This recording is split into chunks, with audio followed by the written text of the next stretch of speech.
From the headquarters of Ramsey Solutions, this is EntreLeadership. I'm your host, Dave Ramsey, with over 30 years of experience leading in the trenches right alongside you. This week, our team is in Texas for EntreLeadership Master Series 2025. It's our annual world-class event where we get 800 business owners in a room with me and my executive team for a week-long crash course on our proven system for leading and scaling a business in any industry. We'd love to have you join us next year, and today you're going to get a sneak peek at what it's all about. On this episode, you'll hear a talk I gave at a previous Master Series event all about time management. When you manage your time intentionally, you create the clarity, alignment, and accountability your team needs to move the business forward instead of staying stuck. And today, you'll learn exactly how to stay focused on your top priorities instead of constantly running around putting out fires. Enjoy. Look at your notes on this particular lesson through two sets of eyes simultaneously. One, for you, obviously, you are very good at time management because you could afford the ticket to come to this. So you're not struggling greatly with time management. You may pick up a few things here or there that you hadn't picked up before and at least make you think about the subject.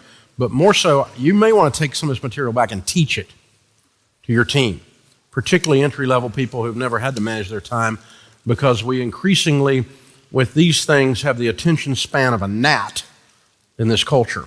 We cannot keep our eye on the ball. We cannot seem to stay focused and plow through a singular task without 62,000 times checking this throughout the day. And the younger the person, the more that is true. And there's some actual really disturbing medical and mental health things coming out of this. This is a wonderful tool, but it's also a destructive force, particularly for something like time management. One of the questions I get asked all the time by entre leaders is, how do I balance work with home? You throw this in a basket when you get home and don't look at it, period. And don't be checking your dadgum emails till 9 o'clock at night and then wonder why your children don't know your name, So you got to be where you is. That's a time management technique. When you're at work, try being at work and working on work and stuff. Yeah. When you're at home, try being at home and working on home and stuff. Set this aside, close the laptop, at least until the little cherubs go to bed. My goodness gracious, all right? So getting control of your time is one of the most crucial things that people can do. You will either tell your day what to do, or you'll wonder where it went. If you don't get control of your time early in the treadmill stage, time management will exhaust you physically. The lack of time management will exhaust you physically, emotionally, spiritually. Your tank will get emptied because all you do is run like a rat in a wheel. You have got to get control of this. Time is one of your most precious commodities, so managing it well is a normal exercise for successful people. We can get more money, obviously. We can't get more time. We know these sayings, these cliches, and sometimes money can help you gain some time. Several years ago, probably 15, almost 20 years ago, I started chartering private to go to events and go to speak in different areas. Because I can go to Atlanta in the morning, do something at lunch, and be back before and still do the show. It's crazy. But if you try to fly or drive to Atlanta, you got a 2-day event from here, back and forth. So I gain entire days with that. The jet is a time machine. Not everybody's in a position to do that, but anything you could do with money that gives you your time back is very, very valuable if you're using your time to make more money. Or you're trying to create some life balance finally after making all this pile of money. Either one's fine with me. It is an act of stewardship. For those of you like me that are people of faith, managing our money, managing God's money for Him is a faith activity. We call it stewardship in the Christian world, meaning we're stewarding over it. We're managing someone else's money. The time is the same thing. I'm managing the time that God gave me with this energy and this set of gifts on the earth, and I want to manage it very precisely. And actually, that's not new information. In the 13th century, monks did the mathematics to take an hour, which prior to that time was the only measure of time, hours and days, and break it up into minutes and even seconds. And keep in mind, this is when there were sundials. And the reason that the monks broke the hours up into minutes and the minutes up into seconds was to more precisely worship God. That was their motivation. So the idea that a person of faith is good with time is not a new concept. Multitasking is okay, but sometimes what it means, most of the time what it means, is just lack of focus, lack of prioritization, lack of forced ranking. We're just not, we just can't keep our eye on the ball. Everything is important, so nothing is important. And that's multitasking too often. And we blame it on that. But what happens is you get to the end of the day, and I would be going like crazy. I'm running around with my fire extinguisher, putting out fires everywhere all day long. I'm fixing this, I'm fixing that, I'm fixing this, doing this, and running around and having that meeting and having this woohoo and this oh and all this and back and forth. And I get home and just collapse on the couch and Sharon go, "What'd you do today?" I have no freaking idea. My dog chasing its tail all day long, just around and around and around and around and around and around and around. I lived that way for way too long. And a high-energy person can be really fast at doing nothing. I know we entrepreneurs, the things that excite us are the things that get us, our nature is to be distracted, that whole squirrel thing. We really do that. So let's define what's important and what's not. You got to learn that. So one of the perennial bestsellers that has been up there with Rich Dad, Poor Dad, Total Money Makeover, now Atomic Habits has joined the ranks of that, staying on the Wall Street Journal advice bestseller list week in and week out, has been 7 Habits of Highly Effective People by Dr. Stephen Covey. Dr. Covey was alive years ago. I actually got to hear him speak when that book was in the rage. He was over at Belmont University to do an event. I think there was about 500 in the audience, and I watched him do this presentation that I had read about in the book. And so I give him full credit for this because it really does shake up your whole paradigm on managing your time or helping your team to manage their individual time or their project time on executing a full project. If you're like we do a lot of work with technology stuff around here in squads. So squad time, what's the squad working on? What's our forced ranking there? What are we playing with? How many balls we got in the air before we drop one? Kind of a discussion before the synergy is overridden by the lack of focus in terms of creating something productive with a squad. Even that we will use this paradigm to look through and look at it. He put together a time quadrant, and it's broken down into 4 boxes. Quadrant 1, obviously, is important and urgent. 2, not urgent, but important. 3, not important, but urgent. And 4 is not urgent, not important. So why would you? But we do. So let's look at those for a minute. It's easy to know what belongs in quadrant 1. You wouldn't be in this room if you didn't know how to get the quadrant 1 stuff done. You wouldn't be open. You'd be closed. Your business would not be successful enough for you to take time off or afford the ticket to be here. So quad 1 it's just a must. We know how to get the important things done that are urgent. If we don't get them done, something bad happens. It's pretty simple. Or we miss out on all the good, either one. And so it's something that is urgent, it's important, it can be paying bills, it can be collecting the receivable so we can make payroll Friday. We got to get this receivable in, this guy's got to pay his freaking bill. He's been dragging it out for 60 days. Now I got a cash shortage, I'm not his freaking bank, he's my customer. We got confused somewhere. We got to deal with this, all right? That's an urgent, important issue. If there's a medical emergency, obviously you drop everything. It's an urgent, important issue. We're going to deal with whatever's urgent, whatever's important, and get those things done. And you're pretty good at that. You don't need, and most people are, actually. Even people you think of as time wasters, they generally get their quad 1 stuff at least to an acceptable level, just to function as a human being. But some people need help with it. There we go. Then you can jump catty corner down to quad 4, not important and not urgent. There's 2 things that happen here. One is a complete and utter waste of time. 98% of interaction with social media. A complete and utter waste of time. what some biddy in the HOA thinks is not of value to you whatsoever. Read a book. Good Lord. We're going to follow the Facebook group, and did you know? Oh, good Lord. No, thank you. Now, you can use social media for some things and connect with groups and have a positive experience. That's fine, but most people simply don't. Most people doom scroll. They just roll and roll and roll until they find something that lights them up in a negative way, fires their dopamine, and here we go. And then they keep going. So be real careful with that. Sharon and I have just about quit watching television, except sports. We watch a football game occasionally. I don't even watch those as much as I used to. But I did kind of go back once for a little while, and I lost my man card because I went through Downton Abbey with her.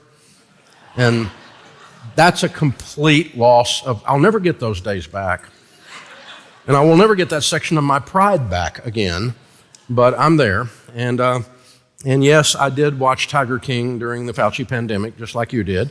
And these are absolute lost days of I killed brain cells that will never come back to life. And so these are, we laugh about it because how many times have I watched Die Hard at Christmas? Oh my God, as if I don't know how it's going to turn out. Let me tell you, John Wick is going to kill a lot of people. Spoiler alert, He can kill more people in 15 minutes than all have died in Vietnam. It's never saw anything like it. And so, spoiler alert. If it's wonderful gun action, but oh my gosh. And so all that stuff's fun. It's entertainment. But if you live too much in there, pretty much you start to understand that for a lot of people, it's an escape mechanism and they're not dealing with life. And so it is truly a time waster. The other thing I had to discover about this quadrant is the quadrant says, not urgent, not important. I had to discover that it might be important, but not important that I do it. That was a big breakthrough for me because I kept seeing things in there like, we need copier paper. That's important. You can't make a copy. But it's not important that I order the copier paper. The grass needs to be cut at my house. But I cut enough grass. I had a yard cutting business up into college. I cut enough grass by the time I was 18 years old. God said, you never have to do it again. And I haven't. So somebody else cuts my grass. It's important because it get up this high and neighbors I'll be in the HOA biddy thing, right? And so, but it's got to get cut, but I don't have to cut it, right? So so what that means is I'm delegating some tasks that do matter, but by definition, they're not important that I do them. So they're not in my time quadrant at all, but they would have landed in 4 were they to land somewhere. What does the future hold for business? Ask 9 experts and you'll get 10 different answers. Economic growth or a recession? Business taxes will go up or down. AI will help us do work or replace us all. But there's no such thing as a crystal ball. That's why more than 42,000 businesses have future-proofed themselves with NetSuite by Oracle, the #1 AI cloud enterprise resource planning system. Ramsey Solutions uses NetSuite, and you should too. Whether your company is earning millions or even hundreds of millions, NetSuite helps you respond to immediate challenges and seize your biggest opportunities. With one unified business management suite, there's one source of truth for the visibility and control you need to make quick decisions. NetSuite's real-time insights and forecasting can help you see into the future with actionable data. And when you're closing the books in days, not just weeks, you spend less time looking backward and more time focusing on what's next. And speaking of what's next, download the CFO's Guide to AI and Machine Learning at netsuite.com/Ramsey. It's free at netsuite.com/Ramsey.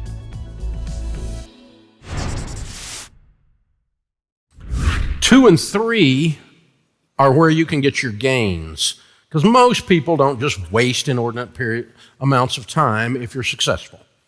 You don't have a bunch of quadrant 4 stuff. You don't like know everything about every sporting team and watch every 18-year-old play football that's ever played. You don't have all that sucking up all of your time. You're not spending 82 hours a week on your fantasy football team. You may play it, but you're not spending 82 hours a week on it. You're not at that level, right? And so it's a little thing for entertainment, but we're not wasting inordinate amounts of time. We wouldn't be in here. So 4 is pretty easy. 1's pretty easy. We got to get that stuff done or you wouldn't be in here. Those are pretty obvious things. 2 and 3 are there where we can get gains or where you can lead someone on your team to get some gains, because you may be thinking about somebody right now that you wish they'd get a little bit more productivity, wish they were a little bit more on game. And so this is where we pick it up. So 3 is urgent but not important. And this is the tyranny of the urgent. The thing that's whoop, whoop, whoop, whoop, whoop, whoop, whoop, whoop. It's a smoke alarm with the battery out, right? It's driving you crazy, but it's really not important. The house is not burning, but the beeping's driving me nuts. It's the tyranny of the urgent. So if it's a task or a thing that's coming at you with that, again, we've got to delegate that, or we've got to change our systems where it's not even coming across my dashboard. I'm not even seeing it. Where then it's not urgent because I don't even know it's there. I quit doing it. So I had a guy years and years ago, he was way ahead of his time on email and on ordering things online, before anybody ordered anything online. I'd never heard of anybody buying anything online, much less ordering something online. And he had tires for his car delivered to the office. And I'm like, where'd those come from? He goes, I ordered them off the internet. I'm like, the internet? Well, how do y'all? And this same guy, 3 days later, I sit 40 feet from him, sent me an email. And I'm like, hey, I'm right here. You could have, just stick your head out the door and say, hey, But he was the first time anybody ever sent me an email down the hall. And now I send like 4,000 a day down the hall, right? But because it's communication. But in those days, it was so foreign. It was like, it's like calling somebody that's 40 feet away. To me, it was like, why would you do that? Just say, hey, But he wanted the stream of contact and me to be able to respond when I wanted to, and he, But so that's a good thing. But this same Duber, 5 years later, I was in his office and he had set up his inbox where when an email came in, it made like a NASCAR sound. Like, wah, coming into the pits, right? And he got like 5 emails, so we had like 5 pit stops while I was trying to talk to him about something.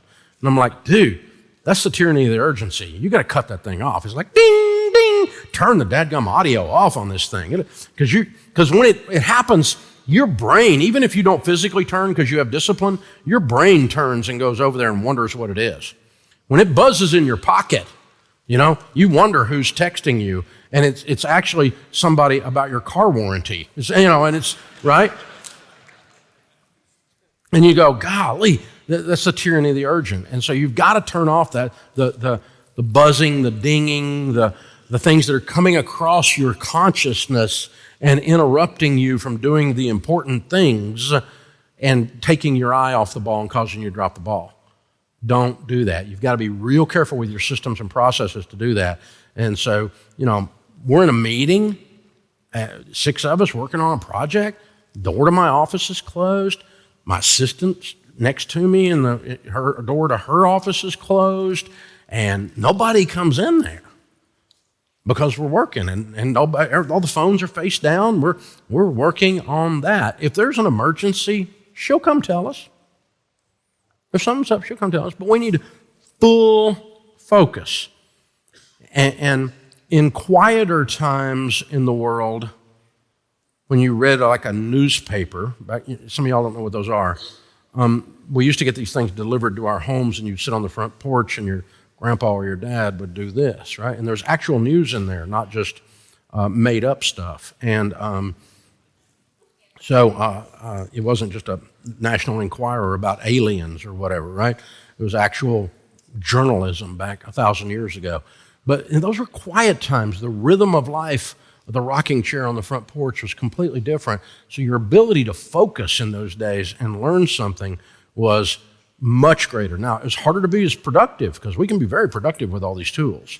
but they can also be a distraction. So be real careful with quadrant 3. Quadrant 2 is where all your gains come. This is a big dog. You need to like circle that quadrant. I want to spend lots more time in there. The more time you spend in there, the bigger your business is going to get, the better it's going to be run, the better your life is going to be in general. This is something that is not urgent, but is important. Getting the budgets done, making sure your taxes are filed on time or early and paid because they've been funded throughout the year. You don't have to think about it. It doesn't take up any stress or bandwidth in your emotions. It's an automatic thing because we're doing it before we have to do it. We don't start the term paper the night before it's due. We do it 6 weeks before it's due. And then we forgot, oh yeah, I got to get it out of the drawer and turn it in the day it's due. We get way ahead of the curve. If you don't change the oil in your car and keep it tuned up, which is a quadrant 2 experience. It is not urgent, but it is important. Eventually, the car will blow up. If you don't exercise and you overeat all the time, eventually you're going to be on the operating table having a biscuitectomy called a heart attack, right? Eventually. So you're either going to exercise, you're going to manage your nutrition intake at some level. You're either going to do that or you're going to pay for it. So what happens is if you don't take care of quadrant 2 things, they are important things, but they have the opposite of the tyranny of the urgency. There's nothing barking at you. It will move eventually into quadrant 1. It will become urgent and important all of a sudden. When I was a kid, we were playing in the front yard, and I was about 6 years old, and this grown man ran up our street. He wasn't walking, he was running slowly up our street. And he had on gray sweatpants and a gray sweat hoodie. Looked like Rocky or something before Rocky was ever out, right? And I went inside, I told my dad, I said, Dad, a grown man just ran up the street. I've never seen that before. Because the only people that ran were kids. Grown people didn't run. And this guy ran up the street. And every morning, and it got to be like a thing in the neighborhood. It was like everybody would come out on the porch and watch this grown man run. It was like so foreign to us, especially a bunch of hillbillies. Like, why is he running? Nobody's chasing him. It's like, you know. And finally, somebody got up the nerve and figured out where he lived and stopped and talked to him. And he had a heart attack. And the doctor said, you know, if you don't lose 150 pounds, you're going to die. And so he didn't care that he was like a zoo animal that all the hillbillies are on the front porch watching run by. He was not taking a poll on what was important. He knew what was important, but it had moved from quad 2 to take care of his physical body into quad 1 because you're going to die if you don't do this. So now he's out there running before there were any joggers, if you've seen Anchorman, right? Jogging, right? So it was no such thing as jogging, and we certainly didn't have any little short pants that we ran in and all this stuff. It was very strange, and so, but he didn't care. He wasn't taking a poll. It had moved for him into quadrant 1. So in business, this is cash planning. You got to have cash. It's retained earnings. It's a quad 2. Nobody talks about it until you talk about it, until something happens, something blows up, and you need some freaking cash. And now we're going, I sure hope the bank will take care of me since I'm on the ropes. You know, that's a great time to go to a banker. They will take you down. So end up owning your business. So you got to do this stuff. You got to do this stuff. It is strategic planning. I make fun of myself all the time on that. But strategic planning it's not urgent, but it's important, because if you'll just simply get up above the thing and go, the quickest way to Orlando, Florida, by road is this interstate called I-75 from Nashville. Okay, let's get down there and just, you get up above it, you see, you don't have to go around and around and, you get stuck in a room and go backwards and backtrack. You don't have to do all these false starts, get trapped, have a bad, there's a straight line. You can do this, but you have to get above it to work on your business, as Gerber says, instead of just in your business. His book, The E-Myth, talks about that a lot. So we've got to do the things that are not urgent, not important. Doing a will, doing an estate plan, succession planning. We talked about with a little bit last time with legacy. Those are all not urgent. I feel fine. When we have the Dave Ramsey is going to die this year meeting, which we have every year. And we have all the leaders in the room and all the family in the room, and we have a full plan. If I die in the next 12 months, here's exactly what happens with this. With this happens with this. Here's what happens with this. I call it the Monty Python meeting. I'm feeling much better. It's just a flesh wound, right?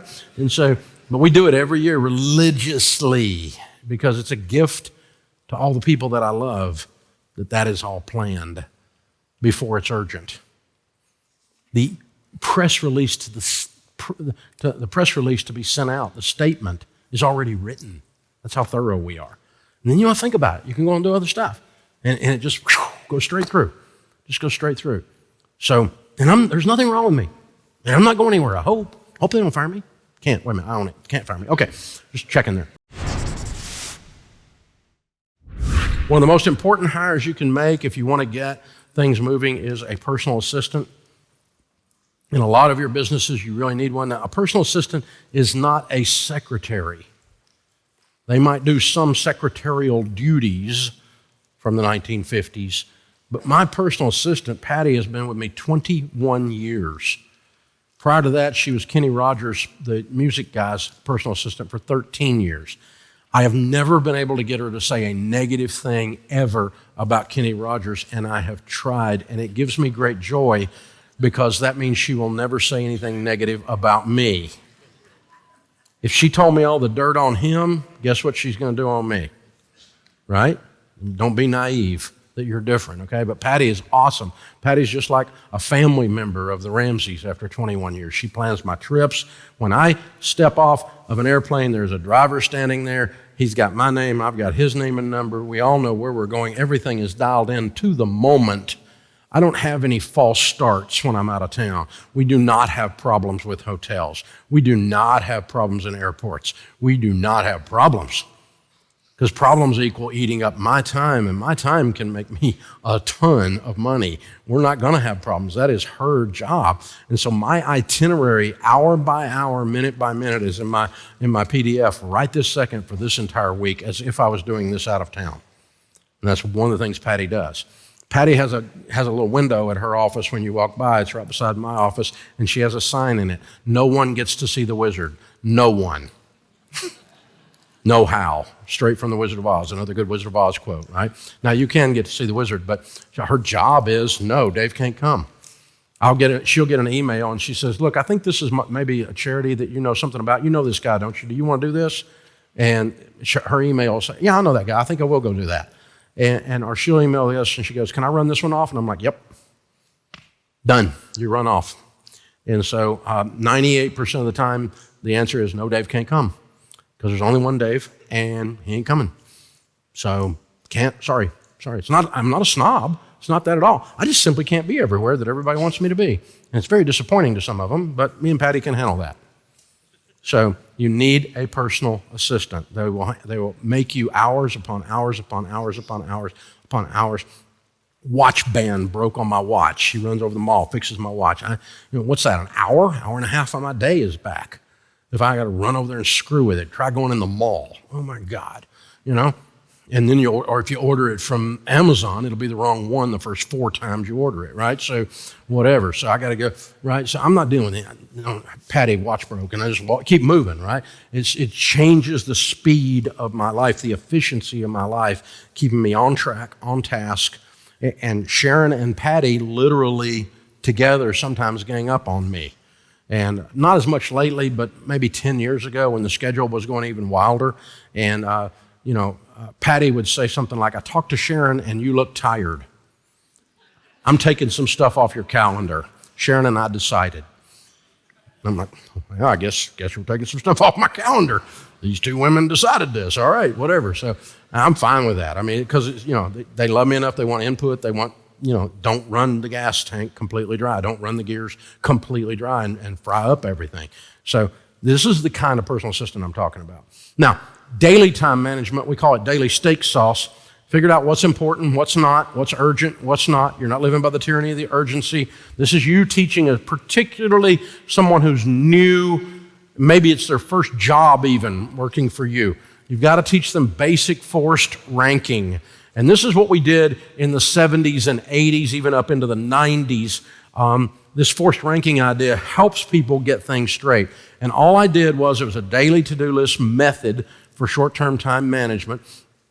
All I did was just take a yellow pad back in the day before computers, and I would write on the yellow pad everything I needed to do.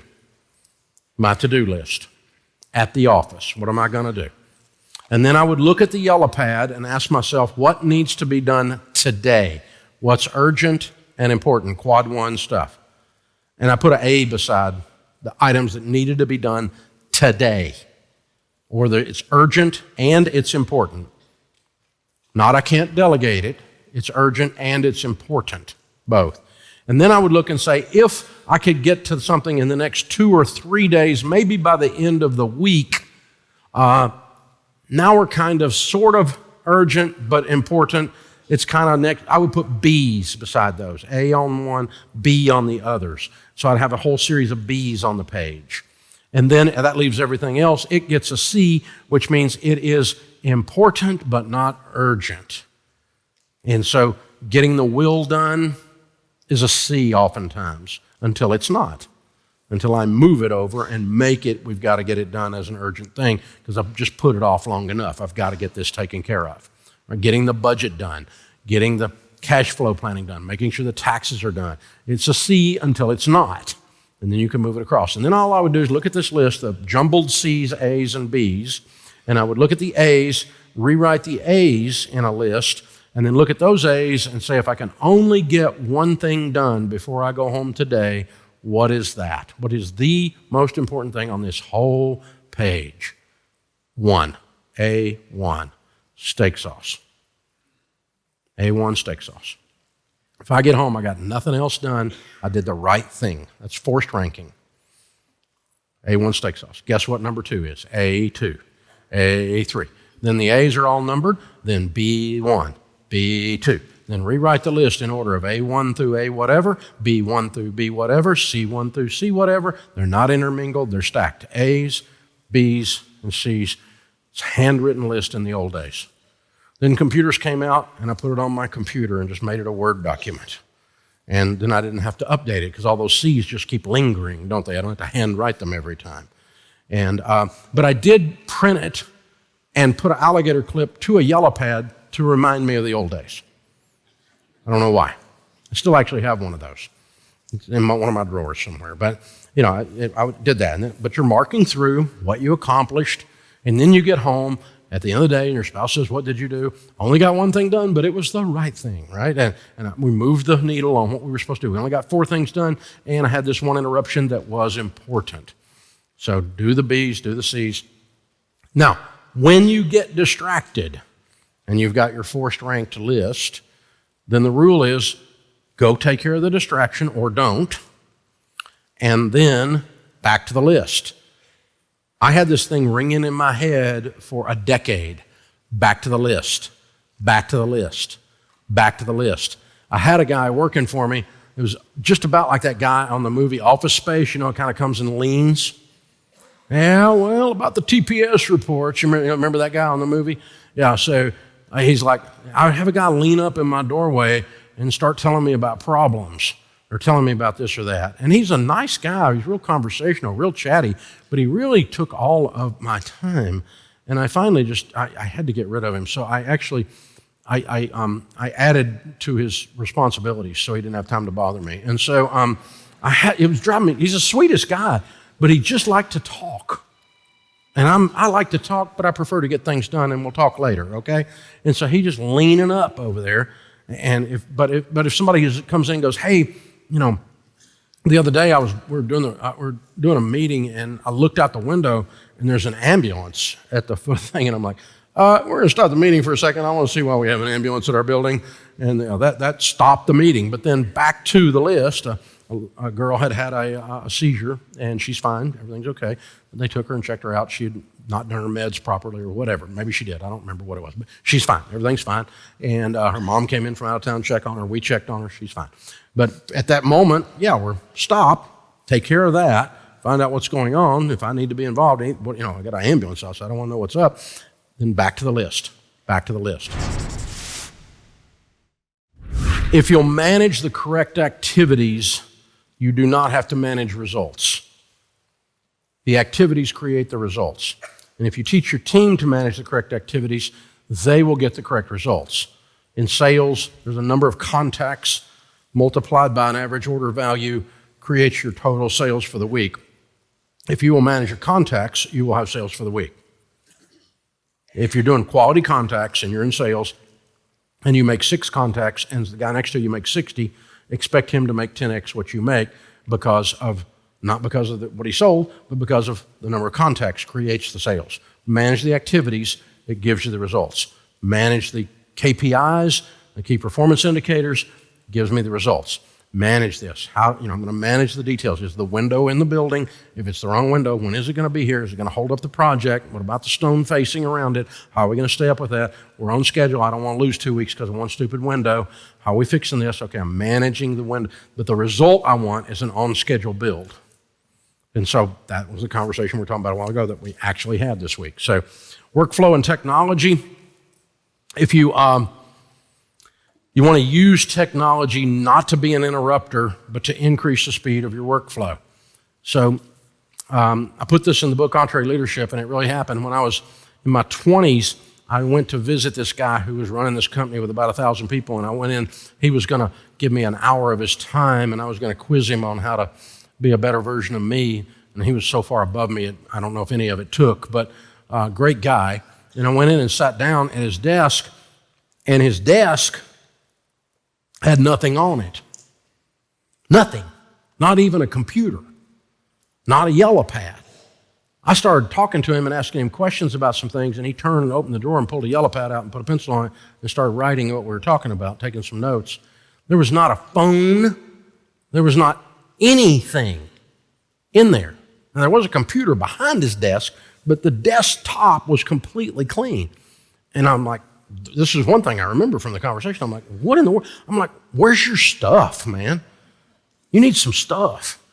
Where's your stapler? You need some stuff. You need some tape and some pens, and you got to have, a light or something. You need some stuff. This blank table's creeping me out. And he goes, I don't need stuff. I got people that got stuff. If I need something stapled, somebody else is going to be stapling it. I'm like, dude, you are way delegated. He's like, yep, my job's not stapling. My job's making sure the people that do the stapling get paid. And that's called higher level thinking.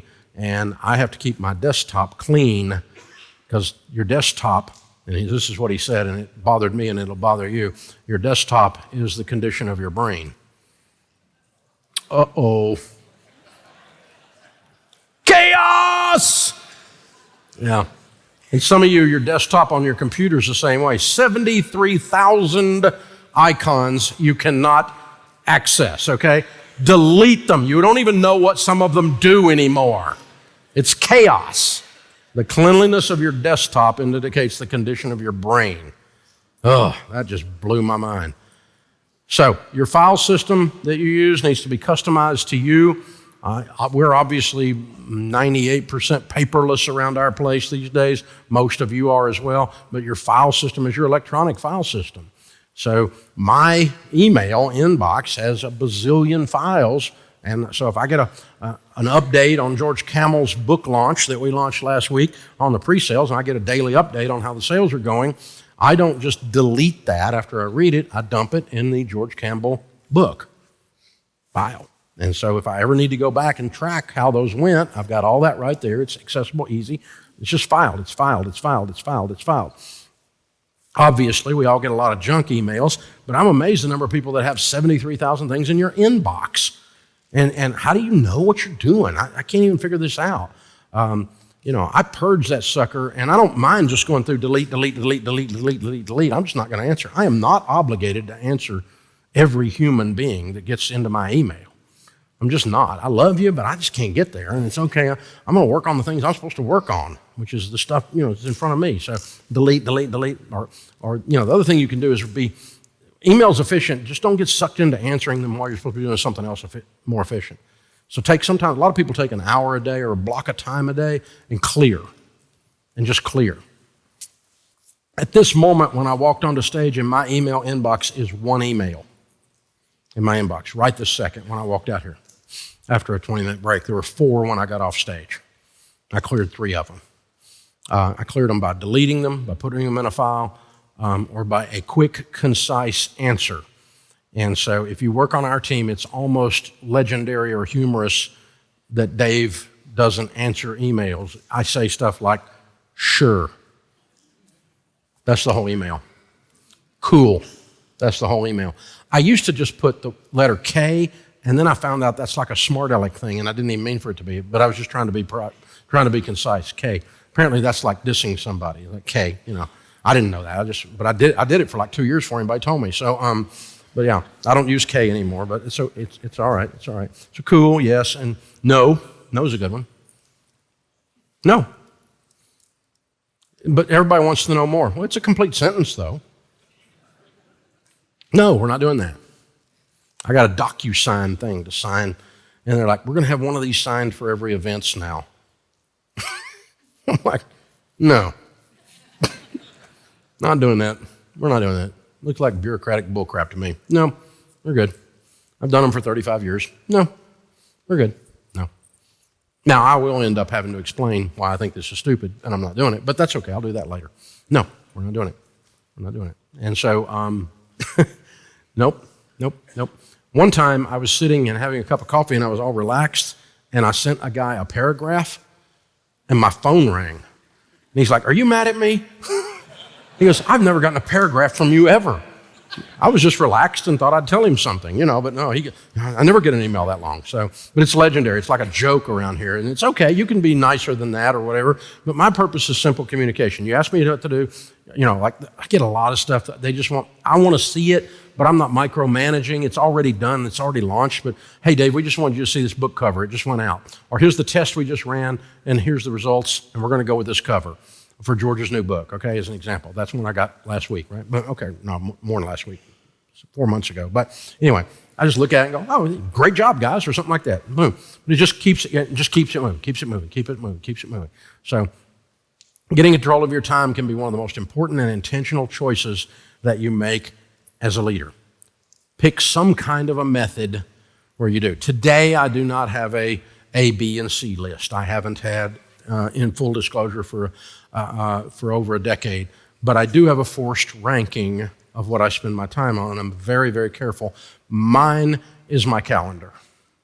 It's broken up into 15-minute increments, and if something's on my calendar, it's more important until it's not. If someone brings something more urgent or more important, we'll bump one of those things. But the on and off of the calendar is where I manage all of my time, because I'm doing something in those blocks of time that's running Ramsey. I'm sitting with a project, we're working on a broken product line that's not profitable, and I'm walking through the whole thing with my muddy boots, tearing the butt off that dadgum P&L. We're going to fix this. I do not like red ink. And it'll make you go away, and I don't like red ink. And so I'm in there, and that block of time is set aside for me to be passionate with my math skills, right? And I'm going to be in there with that team, and we're, no holds barred, right? We're going for it. So my time blocks are how I do it today. You can do it however you want to do it, but you've got to do it. You will either tell your time what to do, or you will wonder where it went. There's no exception. For the brand new 24-year-old straight out of college, and they never had to do anything intentionally in their entire life except graduate, and now you've got to teach them how to live life. You're parenting them as their leader. Or for you saged dogs that have been doing this a long time and you're still chaotic and disorganized, and you got to force rank some things. You got to figure out what's important and get it done. If you're a member of Elite, you can dive deeper into this. We now have a time management course that follows this line of thinking. You can go through this exact course again. And we're working on some time audit tools to help you with and show you how to do that. We can help you with that process as well. So pretty fun stuff. So that's a very basic lesson. No information there that most of you in this room go, well, I never heard any of that. Most of you could have taught that lesson. I'm fine with that. But I want you to rethink it for yourself, rethink it organizationally, and certainly rethink it for down your layers of leadership. Are they doing this? Because you should not be surprised to find that 3 layers down, it's being very poorly handled in most cases. Very few people manage their time well because very few people are successful. Hello. It's the reason we step back, we look at someone or some organization that's successful because they've been productive. It was not a lightning strike. It was not random. It was a series of things that they did, skills they developed, and that includes time management. We hope you enjoyed this special episode, and remember, better a weary warrior than a quivering critic. This world needs more high-quality leaders, so take courage and lead. I'm Dave Ramsey, your host. Thanks for joining us on EntreLeadership.